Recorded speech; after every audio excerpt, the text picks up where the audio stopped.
YouTube's going to try to flag us for this too. We just got to talk over yes, that's They try to get us for Limp Bizkit last week. How dare they? We're not promoting this. But yeah. Anyway, it. Can kind of have. Yeah, it's so stupid. I hate YouTube. So I disputed it. Anyway, I love you, YouTube. We're back. We watched the movie Star-Studded Cast today. I couldn't believe it. James Earl Jones. Yeah, Sharon Stone. Oh. Richard Chamberlain. Yeah, Richard Chamberlain and. Oh yeah. Yeah. That's the three main. That's the stars in this movie. It's amazing. Yeah. Like how did not? I never knew about this before. Allan Quartermain and the Lost City of Gold. We previously watched King Solomon's Mines. Right. This is the sort of sequel. It's its own thing. I mean, it's the same characters after the first movie. Right. It doesn't really have anything to do with it. It's just the same people, and they're in Africa. Just hanging out, getting ready for a honeymoon. Living on the plantation. This guy's, he's just shooting all their food with the kids. Throw the tomatoes up. Aha, cool. He's got he's got a lot of African servants. You know, it was a different time, place in Africa. Yeah. Time of adventure. He was living a better life there. Didn't want to go back to America. Yeah. You don't want to wear a suit and go to America. You want to get out there in the jungle, have some adventure. Bring your blonde bitch with you. Yes. I still love, even though it's like later on in the movie, like she's making like those sex noises when they're in the boat in the caves. Yeah. And he just looks back like, what the fuck? He's like, she is making these noises, but the face he gives is like, why the fuck did I bring you with me? Yeah. All you ever do is whine. But women never do that. Cheers to that. No, they never whine.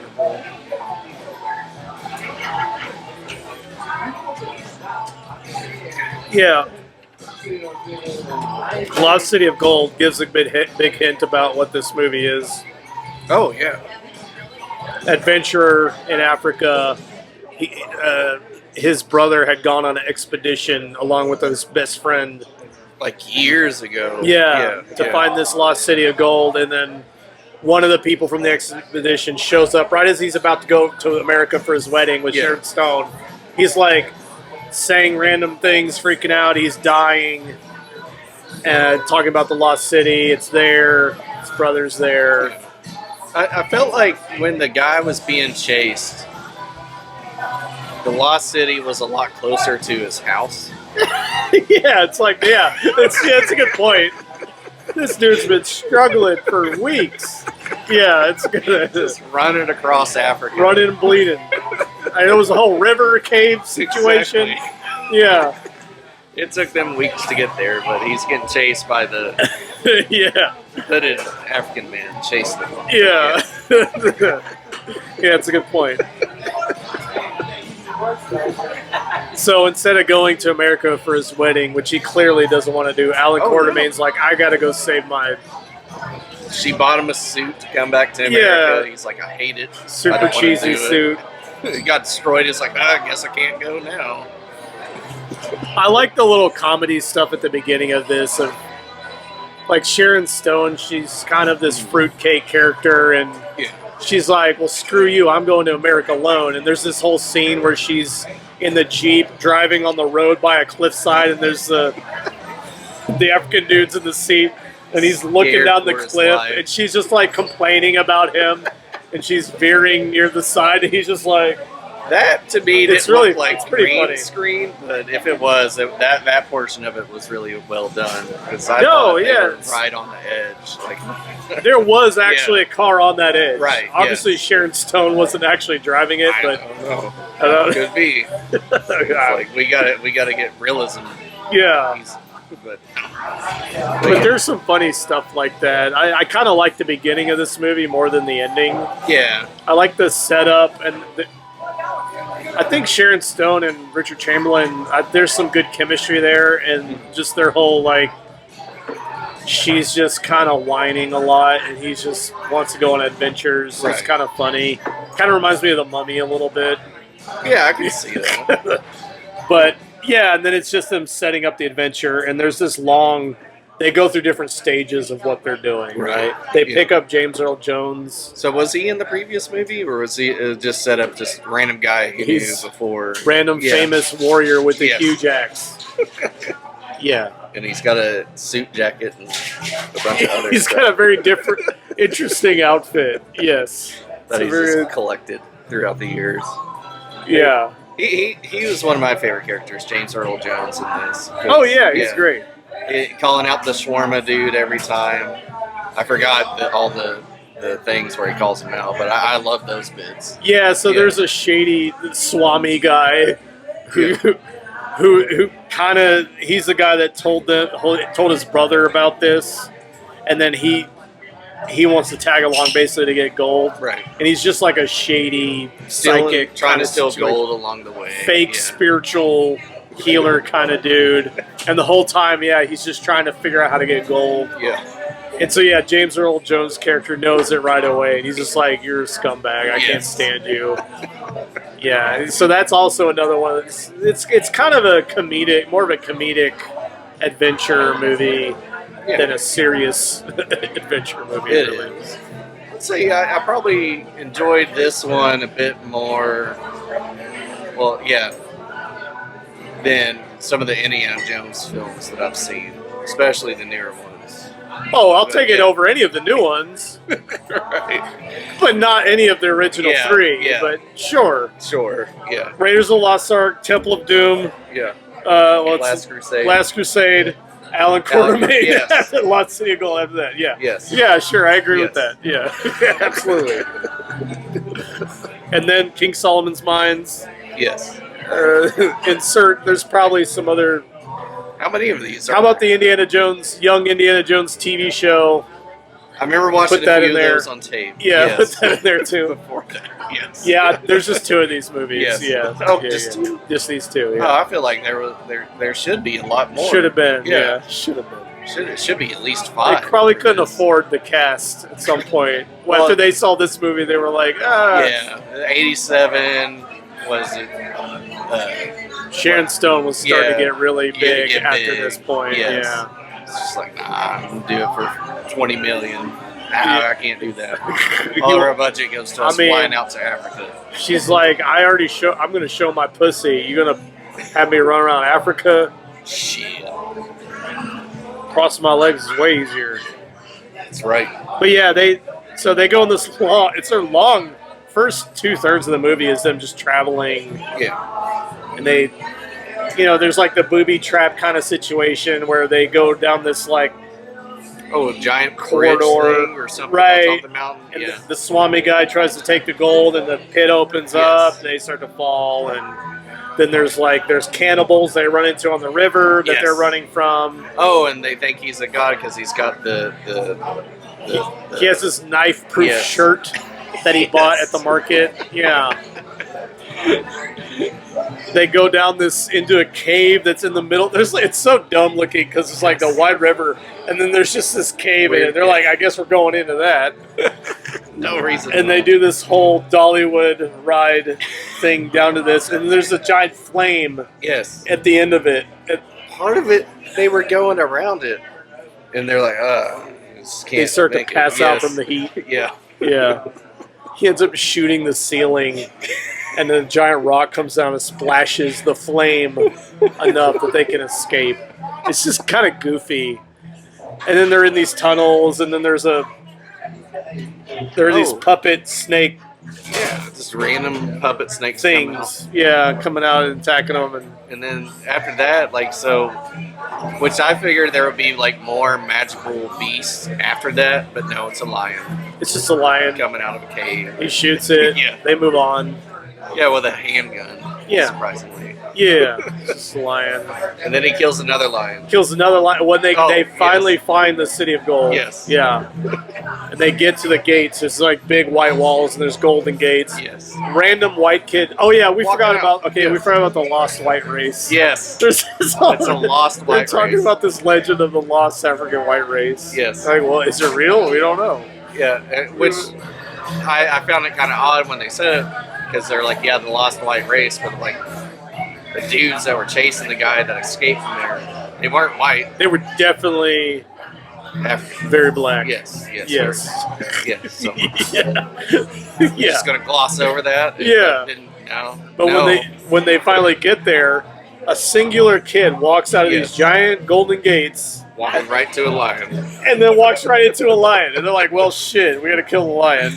James Earl Jones wrestles it. Yeah. And Allan Quartermain, he shoots it. And then the whole town's really excited. They're like, "Wow, we're gonna give you fruits and cheer." Half white, half black. The whole town. Yes. Very distinctively. Yes. I find it kind of odd. I saw some mullets. There were some full-on mullets in that crowd. Kentucky waterfall. Yeah. It's very odd that this society's been living this long. They never mixed. Yeah. I'm just saying. So they've been. I don't know.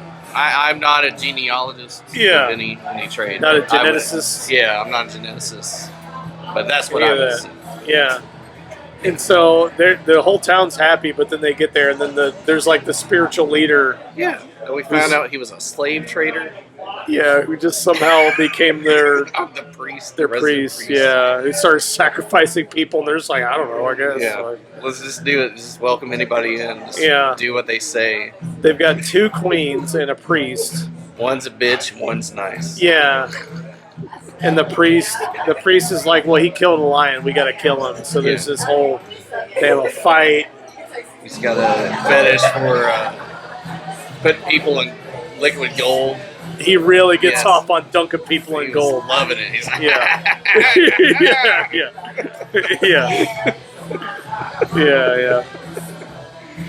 Random barbarians show up. Yeah. I'm amazed too. Like all these different tribes know this place, but it's a lost city. But all these tribes know about this place. Oh, thank you. Thank you. Yeah, but all these tribes know about this place. But it's lost. Nobody's found it. But we find Quartermain's brother. He's living it up there. Yeah, he's living it up. I guess he's like, I want to get with the queen. Yeah, that's why I'm been here all these years. So he got with the nice queen. Yeah, because at the end of the movie, I see him. He's got his arm around her. He's kind of He's like, this is why I didn't leave. Yeah. He's moving that direction. But whole battle breaks out because the slave trader didn't like the god was there. Was that? I'm trying to remember what started the whole thing. Well, they threw him out so he was with that one barbarian showed up that broke the rock with his head, and then did the dynamite. He pretended to use his god powers to blow up this big marble bench with dynamite. He used dynamite, but he pretended to use his mind powers. So the good queen is like, come in here and blow up the sacrificial table. Yes. James Earl Jones. And then James Earl Jones splits it with the axe. Yeah. And so that guy's like, oh, everybody's like, yay! And he runs out and gathers armies, and there's a big battle at the end. Here's a dumb thing that I love at the end. Mm-hmm. Is there's a storm happening. There's the army comes in. They're coming together fighting. Allan Quartermain takes James Earl Jones's giant axe. He goes on top of the golden lion, and he's hitting the lion. As he's hitting the lion, it's like lightning is striking and melting the gold. Melting the gold of and he's just standing up there, and he keeps doing it like he's fucking Thor. He's actually Thor, and this lion is melting, and it's dripping down, and it's like killing the guys attacking. Hot gold now. Yeah, and they're just like they're getting encased in gold and dying. It's so stupid and funny, but when I saw it when I was a kid, because this is a movie I saw when I was a kid, I thought it was so awesome. I would too. He's like, lightning axe, melting the gold. It doesn't make any sense, but it was awesome. Yeah. Going back to the blowing up of the bench with this slave trader that just showed up. I would assume he would know. Oh, that was a dynamite stick. Right, he speaks perfect English. Yes. Yeah, he ain't come out of the jungle. It's like, is he a god or is he a devil? Yeah, you're right. Yeah, it's true. Yeah, I know. It's not like he was born there and raised up that way. Like, you know of this technology. Yeah, he came in and was taking advantage of these lost people in the Exactly. City of Gold.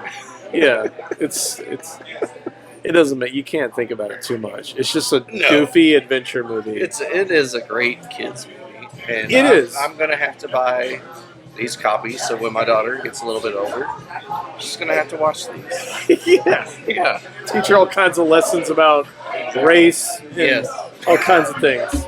Yeah. Marriage. Look, I gotta go save my brother. You're gonna have to hold off on the wedding. Yeah. Listen, you're gonna wait. You know what? And she came back, didn't she? She did. She got mad, but she came back. Came back. Oh, your brother's good. He's like, this is important. Yeah. We're gonna have to do it. Yeah. We can get married anytime. Anytime. But we gotta make sure your brother's good. All right, you want to go to scores? Sure. Give us your score. I want to give this. I'll get it 5. I enjoy this movie. I like these kind of Indiana Jones style type movies. Mm-hmm. It's one of my favorite things. I grew up on this style thing, but I love how Quartermain, they go a bit more into a bit of the comedic type stuff into it. Yeah. I love that more. Like Indiana Jones kind of does it a little bit, but they do it like they know what they're doing, and I like to get a good laugh from it. And this was done pretty well for the time. And then James Earl Jones is a god in this. He should have said he was the god. Yeah. But no, I mean, this is a great movie. Like, even if you're adult or whatever watching it, it's a good just exploration, finding some lost city, some artifact or whatever movie. It's a good movie. I love it. Yeah, I agree with you. I mean, I'm going to give it a 5 too, and it's like this is a movie I watched a lot when I was a kid, and I think it still holds up pretty well. It's like the characters are good. Yeah. A lot of the effects are not good. They're kind of cheesy what they're doing. Yeah. But I like the characters, and the story, the adventure carries through really well. The characters hold it together. Sharon Stone, James Earl Jones, Richard Chamberlain, and even the Swami guy, whoever. I swear I've seen that guy. That guy might have been in the Mummy movies. I swear. I think he got eaten by some beetles in the Mummy movies. I swear. But it's the same kind of thing as if you like that kind of old school Pulp Fiction adventure. Yes. We're going into the depths of Africa, but it's just kind of goofy and fun. Yeah. You just got to have fun with it. Exactly. I think a 5. It's a 5. Yeah. Don't come into this looking for accuracy on history. Don't look for cultural sensitivity. No. Don't look for special effects that are going to blow your mind. Oh no, it's 87. I mean, there was some better effects, but even still, for 87, exactly. Yeah, the miniatures and whatnot. A few times, I'm pretty sure they paddled the wrong way in the direction that they were going. Right. Yeah. Green screen, paddling in a boat. Yeah. Definitely check the Quartermains out. There's some good ones there. It's a good, wholesome movie. Feel good about. Sit back, relax, unwind. Wholesome adventure. Yeah. There you go. There you go. I don't know if you can stream this anywhere, but you can get it on Blu-ray, definitely. Yeah, buy it. I'm sure whoever Quartermain is would love it. Is it Allan Rickman? Is that his name? Alan Rickman. Yeah. Sure. Yeah. Go get Quartermain. Get him. Like, subscribe, check us out on Rumble or YouTube, wherever you get whatever pleases you.